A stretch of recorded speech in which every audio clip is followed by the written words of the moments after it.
Hello, we are back with another session. Today we are going to study the section 3 of chapter 14. The title of the section is Abolition and Women's Rights. In this section we are going to know some of the characters that they defended the right of women.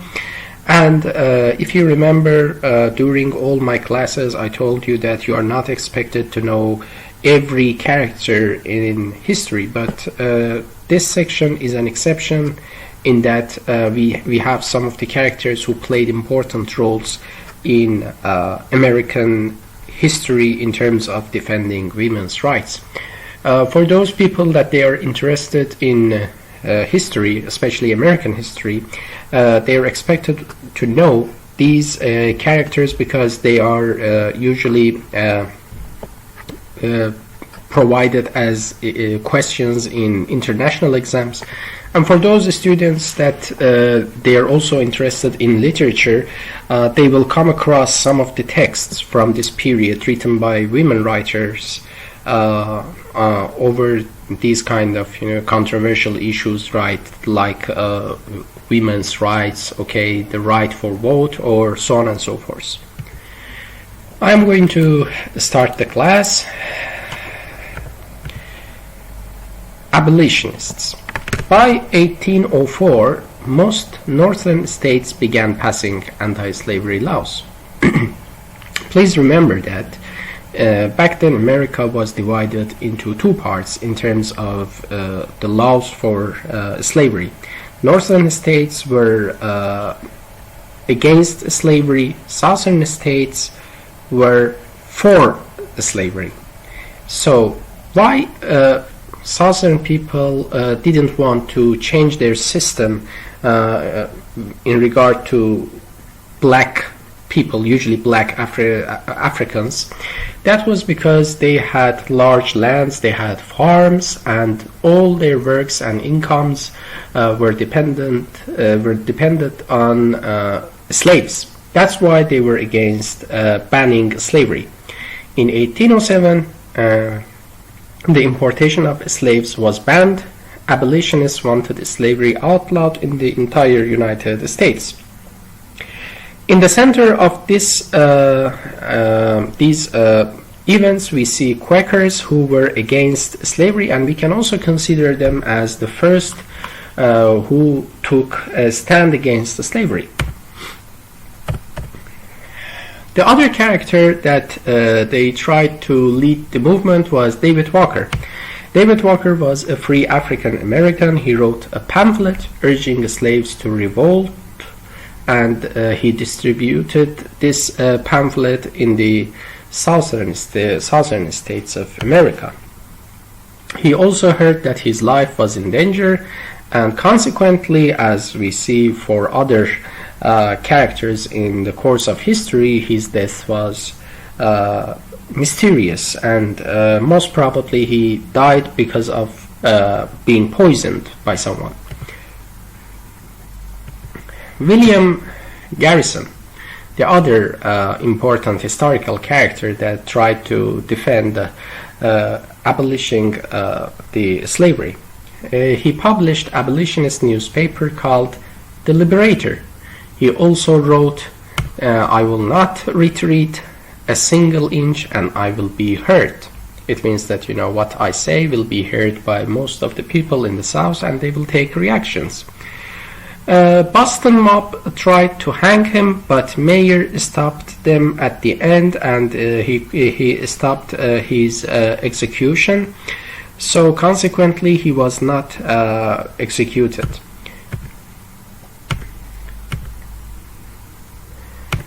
Gring's sisters. They were white and they grew up on a plantation. They believed that slavery was morally wrong. They joined Quakers and American anti-slavery society. They spoke out for abolition, even though they were criticized for that action. Angelina's husband led Angelina, one of those sisters, led a campaign to send anti-slavery petition to the Congress.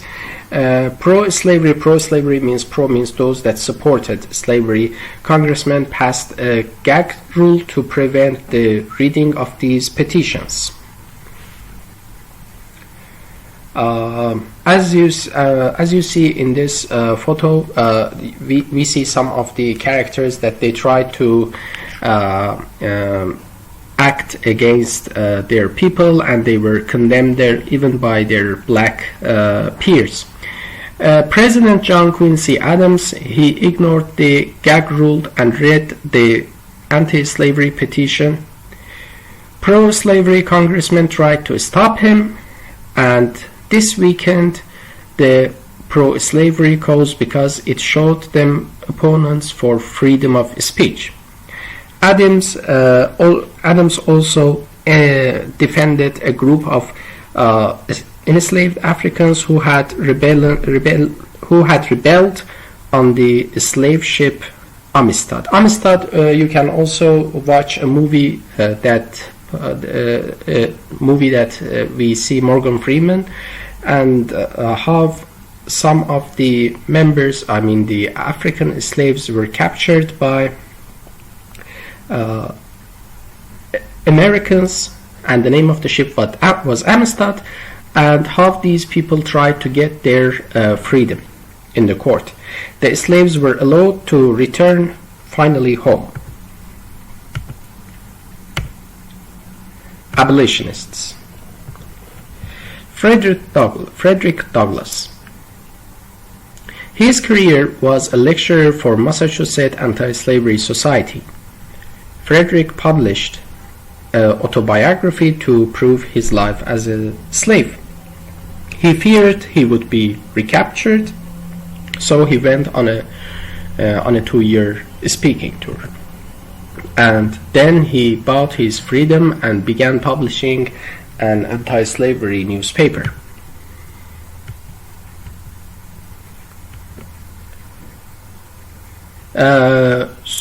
Sojourner Truth, or as it is clear from the name, she was a kind of character who wanted to say the truth according to her mind. Her real name was Isabella, and she started life as a slave, but ran away and lived with a Quaker family. They helped her win court battle to win young son from slavery. She had a son as a slave, but as mentioned before, she escaped from slavery. Later, she fought for her son, and she could finally get her son back. She went out to declare truth, as I told you from the name, to the people, and drew huge crowds into the north. Underground railroads. Please remember that underground railroads, first of all, it is actually not underground. Why? Underground means just under the surface. No, it was underground means hidden travelings. Railroads, of course, there was no railroads because most of the people, they tried to travel on foot. And they had some difficult times during their travelings from south to north. It was, as I told you, it was not underground or an actual railroad. They traveled on foot, wagons, boats, and trains. Usually they traveled by night in order not to be seen by Southerns, and they hid by day in places called stations. These stations were usually stables, attics, and cellars, all served as stations. People who helped these runaways were called conductors. As you see here, we have some of the routes that people used to escape from south to north. These are the routes that are shown in this map. Please remember that you may have questions from this map, as you are supposed to have one question from the maps in SAT or in our exams. Abolitionists. Harriet Tubman.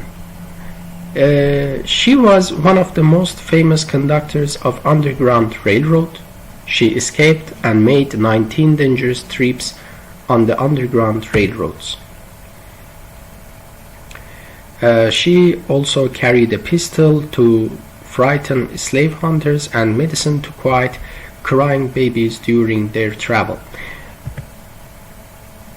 And there was also, interestingly, $60,000 reward for his capture.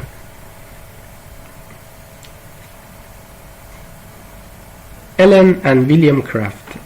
In 1848, Ellen Craft disguised herself as a white man and her husband pretended to be her slave. They traveled more than 1,000 miles by steamboat and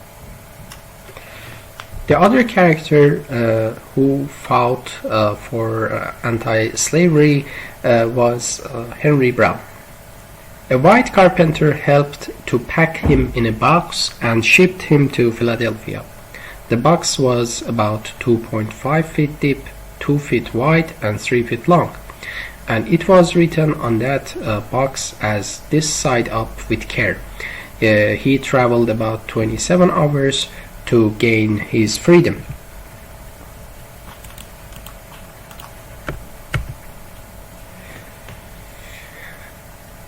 We have a question about the slavery, and this is the main question of the parts that we studied. What methods did abolitionists use to fight against the slavery? The answer is that abolitionists passed anti-slavery laws and wrote and lectured against the slavery. Some helped enslaved persons to escape, and as you know, their names were conductors. Women's right. The other section of this chapter is about women's right during 1800s. White abolitionist women began to realize that their own rights were extremely limited. So we see World Anti-Slavery Convention, and as you see, we have two important characters, Lucretia Mott and Elizabeth Cady. Station went to the World Anti-Slavery Convention in London, but unfortunately they were not allowed to enter because back then it was not allowed for women to speak in public.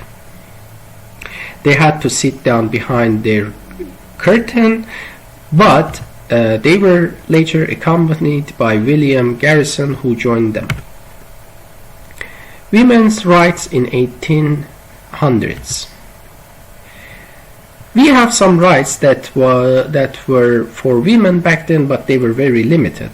For example, they had few legal or political rights, and they could not vote, they could not sit on juries, or they could not hold public offices.